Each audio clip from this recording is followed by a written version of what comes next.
महालक्ष्मी व्रत में माता लक्ष्मी की उपासना की जाती है। ऐसी मान्यता है कि जो भक्त सच्चे मन से ये व्रत रख माता की विधि विधान से पूजा कर उनकी व्रत कथा को सुनता है, उसकी सभी मनोकामनाएं पूरी हो जाती हैं। तो चलिए माता लक्ष्मी का नाम लेते हुए उनकी कथा का श्रवण करते हैं। एक समय महर्षि श्री वेद व्यास जी हस्तिनापुर पधारे। उनका आगमन सुन महाराज धृतराष्ट्र उनको आदर सहित राजमहल में ले गए। स्वर्ण सिंहासन पर विराजमान कर उनका स्वागत किया। श्री व्यास जी से माता कुंती तथा गांधारी ने हाथ जोड़कर प्रश्न किया, हे महामुने, आप त्रिकालदर्शी हैं, अतः आपसे हमारी प्रार्थना है कि आप हमको कोई ऐसा सरल व्रत तथा पूजन बताएं जिससे हमारा राजलक्ष्मी, सुख संपत्ति, पुत्र पौत्रादि व परिवार सुखी रहे। इतना सुन श्री वेद व्यास जी कहने लगे, हम एक ऐसे व्रत का पूजन व वर्णन कहते हैं जिससे सदा लक्ष्मी जी का निवास होकर सुख समृद्धि की वृद्धि होती है। यह श्री महालक्ष्मी जी का व्रत है। इसे गजलक्ष्मी व्रत भी कहा जाता है, जिसे प्रतिवर्ष आश्विन कृष्ण अष्टमी को विधिवत किया जाता है। हे महामुने, इस व्रत की विधि हमें विस्तार पूर्वक बताने की कृपा करें। तब व्यास जी बोले, हे देवी, यह व्रत भाद्रपद शुक्ल अष्टमी से आरंभ किया जाता है। इस दिन स्नान करके 16 सूत के धागों का डोरा बनाएं, उसमें 16 गांठ लगाएं, हल्दी से पीला करें। प्रतिदिन 16 दूब व 16 गेहूं डोरे को चढ़ाएं। आश्विन यानी कि क्वार के कृष्ण अष्टमी के दिन उपवास रखकर मिट्टी के हाथी पर श्री महालक्ष्मी जी की प्रतिमा स्थापित कर विधि पूर्वक पूजन करें।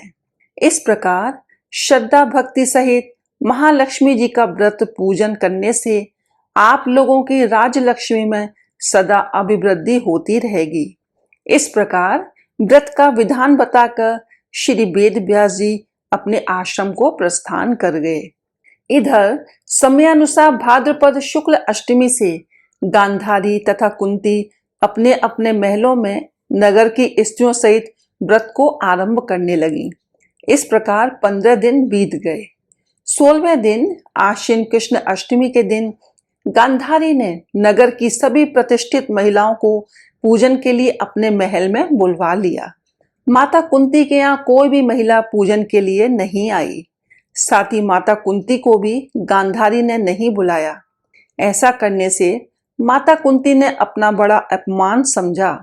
उन्होंने पूजन की कोई तैयारी नहीं की एवं उदास होकर बैठ गई। जब पांचों पांडव युधिष्ठिर, अर्जुन, भीम, नकुल और सहदेव महल में आए तो कुंती को उदास देखकर पूछा, हे माता, आप इस प्रकार उदास क्यों हैं? आपने पूजन की तैयारी क्यों नहीं की? तब माता कुंती ने कहा, हे पुत्र, आज महालक्ष्मी के व्रत का उत्सव गांधारी के महल में मनाया जा रहा है। उन्होंने नगर की समस्त महिलाओं को बुला लिया और उसके 100 पुत्रों ने मिट्टी का एक विशाल हाथी बनाया, जिस कारण सभी महिलाएं उस बड़े हाथी का पूजन करने के लिए गांधारी के यहाँ चली गईं, लेकिन मेरे यहाँ नहीं आई। यह सुनकर अर्जुन ने कहा, हे माता, आप पूजन की तैयारी करें और नगर में बुलावा लगवा दें कि हमारे यहाँ स्वर्ग के ऐरावत हाथी की पूजन होगी। इधर माता कुंती ने नगर में ढिंडोरा पिटवा दिया और पूजा की विशाल तैयारी होने लगी। उधर अर्जुन ने बाण के द्वारा स्वर्ग से ऐरावत हाथी को बुला लिया। इधर सारे नगर में शोर मच गया कि कुंती के महल में स्वर्ग से इंद्र का ऐरावत हाथी पृथ्वी पर उतारकर पूजा जाएगा। समाचार को सुनकर नगर के सभी नर नारी, बालक एवं वृद्धों की भीड़ एकत्र होने लगी। उधर गांधारी के महल में हलचल मच गई। वहां एकत्र हुई सभी महिलाएं अपनी अपनी थालियां लेकर कुंती के महल की ओर जाने लगी। देखते ही देखते कुंती का सारा महल ठसाठस भर गया।